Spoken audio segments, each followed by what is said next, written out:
नमस्कार दोस्तों, मैं मनीष स्वागत करता हूं आपको अपने इस यूट्यूब चैनल पे। दोस्तों, एक नोटिस आई है आपके जो बैंकिंग के एग्ज़ाम होते हैं उसके रिगार्डिंग। ठीक है, इस नोटिफिकेशन को हम डिटेल में एनालिसिस करेंगे और इससे क्या इम्पैक्ट पड़ सकता है दूसरे एग्ज़ाम पे, उसको भी देखने की कोशिश करेंगे।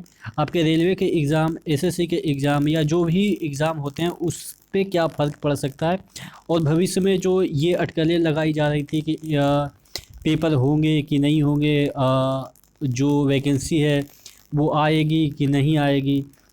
देखिएगा, मैं आज सुबह ही एक वीडियो बनाया था। उसमें मैंने आपको बताया था कि वैकेंसी कभी नहीं रुकेगी, चाहे तो कितनी भी कुछ हो जाए। क्योंकि देखिए, ऑब्वियस है कि इतने जो जनसंख्या है उसको सर्विस देने के लिए एम्प्लॉय की आवश्यकता है।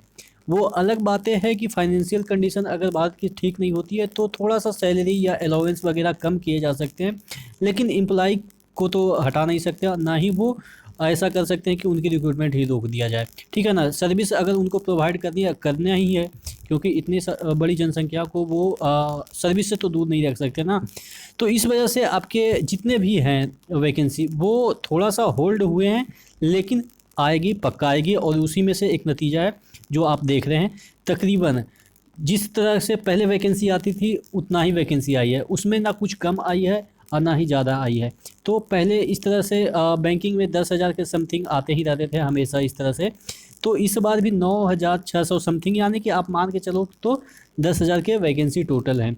असिस्टेंट है या मैनेजर के कुछ पोस्ट हैं, तो सब मिला के टोटल 10,000 वैकेंसी है जो कि आपके आए हुए हैं। यहाँ पे देखिएगा, ऑनलाइन एग्ज़ाम की बात कर रहा है, और यहाँ पे स्केल 1 2 3 और जो ऑफिस असिस्टेंट होते हैं उनका टोटल वैकेंसी 10,000 के तकरीबन है। ठीक है, और अगर नीचे हम बात करें कौन कौन से लोग अप्लाई कर सकते हैं, ये सब तो आपको पता होगा, और कहाँ कहाँ एग्ज़ाम होगा वो सब देख सकते हैं कि कौन कौन से बैंक इसमें पार्टिसिपेट करते हैं। जो बैंकिंग के एग्ज़ाम देते हैं उनको पता होगा। ठीक है, ये पूरा लिस्ट दे रखा है कि इस बैंक में आपका सिलेक्शन होगा तो इसी बैंक में आपका पोस्टिंग होगा। ठीक है, ये ग्रामीण बैंक जितने हैं।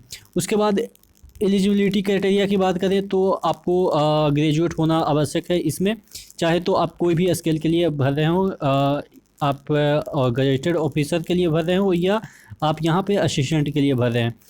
उसके बाद यहाँ पे देखिएगा, अगर एज क्राइटेरिया की बात करें तो यहाँ पे भी एज क्राइटेरिया दे रखा है कि आप अगर स्केल 3 के लिए भर रहे हैं, सीनियर मैनेजर के लिए भर रहे हैं, तो 40 से ज़्यादा आपका उम्र नहीं होनी चाहिए, 21 से 40। और स्केल 2 के लिए 21 से 32 यहाँ पे दे रखा है। और अगर हम बात करें स्केल 1 की तो 18 से 30 दे रखा है, यहाँ पे 18 से 30 दे रखा है। और अगर ऑफिस असिस्टेंट, जिसमें कि सबसे ज़्यादा पोस्ट होते हैं, तकरीबन 6,500 पोस्ट होंगे, तो इसमें कितनी एज मांग रहा है, 18 से 28 मांग रहा है, जिसमें कि आपको एज रिलैक्सेशन मिल जाता है 3 वर्ष ओबीसी और एससी एसटी के लिए 5 वर्ष का, यहाँ पे आप देख सकते हैं दे रखा है। ठीक है, तो ये आपका एज रिलैक्सेशन दे रखा है। ठीक है, और अगर हम बात करें और क्या क्या नीचे दे रखा है, तो यहाँ पे आपका कुछ सिलेबस वगैरह भी दे रखा होगा। बाकी इतना लंबा चौड़ा ये नोटिफिकेशन डाला है कि थोड़ा सा एक एक चीज़ पढ़ने में दिक्कत होगी, क्योंकि ज़्यादा लंबा वीडियो खींच जाएगा। जो मुख्य मुख्य पॉइंट है उसको मैं डिस्कस कर रहा हूँ, और उसके बाद कंक्लूड करूँगा इस वीडियो को कि क्या इफ़ेक्ट पड़ सकता है। ठीक है, यहाँ पे देखिएगा, क्वालिफ़िकेशन की बात कर रहा है, जो कि मैंने बताया ही कि सभी में आपको डिग्री आवश्यक है।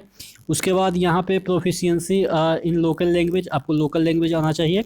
और डिजायरेबल है, यानी कि ये अगर आप कंप्यूटर का नॉलेज रखते हैं तो अच्छी बात है, नहीं तो ये कंपलसरी नहीं है। ठीक है ना, तो डिजायरेबल को आप मतलब उतना दिल पे मत लीजिएगा कि ये अगर नहीं आता है कंप्यूटर चलाने, हालांकि सबको आता है होगा, ये तो बस कहने वाली बात है कि नहीं आता है किसी को।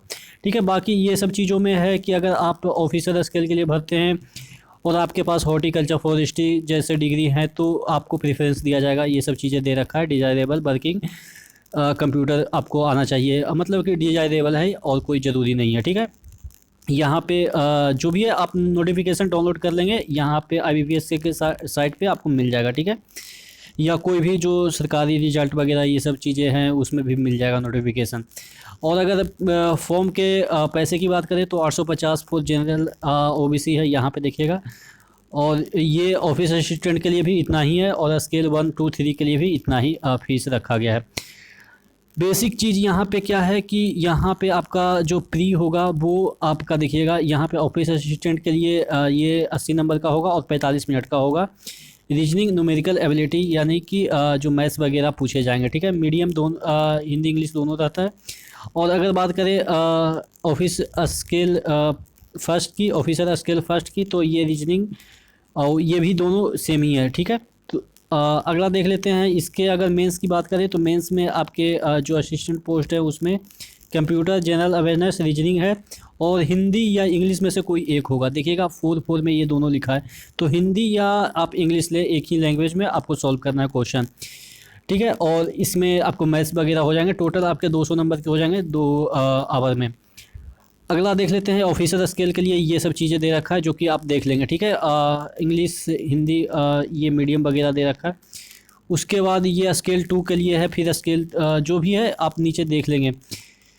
और क्या है इसमें जो बेसिक चीज़ें मुझे समझाना होगा, ये समझाना होगा कि ये देखिएगा, ड्यू टू कोविड-19 pandemic for safety the candidates safety of the candidate paid during this period में नॉट बी हेल्ड। यानी कि ये जो पीरियड दे रखा है वो टेंटेटिव है, मे नॉट बी हेल्ड यहाँ पे नोट में दे रखा है। तो अगर एक्सटेंड हो जाए तो कोई दिक्कत नहीं है, ये इन्होंने लिख दिया है इस नोटिफिकेशन में। अगर बात करें कि सब चीज़ ठीक रहा तो ये कब तक एग्ज़ाम कंडक्ट करा देंगे, ये भी इन्होंने दे रखा है। क्योंकि ये बैंकिंग का एग्ज़ाम होता है, इसमें सब चीज़ फिक्स होता है। अगर कोई डिजास्टर ना आए तो सब चीज़ फिक्स होता है। यहाँ पे नीचे हम जाके देख लेते हैं कि कहाँ पे इसका डेट दे रखा है, क्योंकि मैंने देखा है कहीं पे। यहाँ पे देखिएगा टेंटेटिव, यहाँ पे देखिएगा टेंटेटिव का मतलब ही होता है कि जो फिक्स ना हो, मतलब कि बाद में चेंज किया जा सकता है। हालांकि अगर सब चीज़ नॉर्मल रहा तो ये एग्ज़ाम पक्का करवाते हैं IBPS में, यानी कि बैंकिंग में कुछ भी डिले नहीं होता। आप देखेंगे कि रजिस्ट्रेशन आपके एक साथ यानी कि कल से शुरू हो गए। और आपके ये पेमेंट वगैरह का जो भी है मुद्दे की बात यहाँ पे देखिएगा। यहाँ पे कंडक्ट ऑफ प्री जो ट्रेनिंग है वो 24 और 29 यानी कि इसके बीच है, ठीक है। और अगस्त में आपके कॉल लेटर डाउनलोड होने चालू हो जाएंगे, यानी कि अगस्त में ये आपके एग्ज़ाम स्टार्ट कर देंगे, ठीक है। यहाँ पे ऑनलाइन एग्जामिनेशन प्रीलिम सितंबर अक्टूबर में होगा, ठीक है। यहाँ पे सितंबर अक्टूबर दे रखा है, ठीक है। और रिजल्ट आपके अक्टूबर में, यानी कि ये रिजल्ट तक भी एक्सपेक्ट कर रहे हैं डेट की, अक्टूबर में रिजल्ट भी निकल जाएगा। उसके बाद ये देखेंगे कि मेन का जो होगा उसका भी एग्ज़ाम अक्टूबर नवंबर में हो जाएगा। यानी कि आपके अगर सब चीज़ सही रहा तो provisional allotment of assistant multipurpose यहाँ पे देखिएगा, यहाँ पे आपको ज्वाइनिंग जनवरी में करा देंगे। यानी कि सब चीज़ इन्होंने फिक्स कर रखा है। तो आप समझ सकते हैं कि अगर सब चीज़ नॉर्मल रहा तो आपके ये वाला जो IBPS का जो एग्ज़ाम है, यानी कि बैंकिंग का जो एग्ज़ाम है, आप देखेंगे कि अक्टूबर नवंबर तक सब खत्म होके आपको जनवरी तक जॉब भी मिल जाएगी। तो अब बात कर लेते हैं कि रेलवे पीछे क्यों है। इसका टेंडरिंग का जो चीज़ें है वो अभी तक सॉल्व भी हुआ कि नहीं हुआ है। तो मुझे आशा है कि जिस तरह से SSC, जिस तरह से बैंकिंग ने अपना मतलब कि जो भी तत्परता दिखाई है उससे प्रभावित होकर थोड़ा सा रेलवे बच्चों के बारे में सोचेगा। और मुझे लग रहा है जल्द रेलवे भी कुछ ना कुछ इनिशिएटिव लेगा इन सभी नोटिफिकेशन को देख के, क्योंकि ये सब नोटिफिकेशन आ जाए हैं और रेलवे का नोटिफिकेशन तकरीबन 1.5-2 साल होने वाले हैं। तो अब तो थोड़ा सा प्रेशराइज महसूस करेगा रेलवे, और मुझे लगता है कि जल्दी ही कुछ ना कुछ इनिशिएटिव लेगा और जल्दी ही खुशखबरी आपको मिलने वाली है रेलवे की तरफ से। तो बने रहिएगा चैनल के साथ। नेक्स्ट कोई भी अपडेट आती है तो उसको हम यहाँ पे एनालाइज करेंगे। तो नेक्स्ट वीडियो मिले, तब तक के लिए धन्यवाद।